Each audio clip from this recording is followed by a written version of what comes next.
Hello, আসসালামু আলাইকুম। সবাই কেমন আছেন? আশা করি ভালোই আছেন। আজকে চলে এসেছি আমার স্বাস্থ্য ভাই সাইকেল সাথে। তো সাইকেলের দোকানের পাশে বেশটা জায়গা ছিল, জায়গাটা বেশ নোংরা ছিল আগে, তো পরে পরিষ্কার করছে।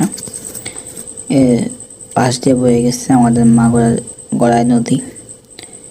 গড়াই নদী এপারটা বেশ নোংরা, কিন্তু ওপারটা বেশ পরিষ্কার, খুব সুন্দর দেখা যায় ওপার থেকে। ওপারটা আমার শাশুড়ি বলতেছে এখানে অনেক মাছ লাফালাফি করতেছে নাকি। আমি আর কি বললাম যা বাড়ি থেকে বসে নিয়ে আই।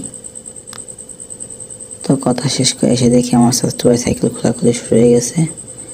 খোলাখুলি শেষ করেই আমি আমার শাশুড়ি সাইকেলটা আমরা নিয়ে আসতে পারিনি, কারণ সাইকেলে ফিনার ভিতরে কি বলে নাকি শেষ নাকি নষ্ট হয়ে গেছে।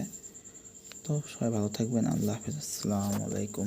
সবাই পেজটাকে ফলো করবেন এবং সাবস্ক্রাইব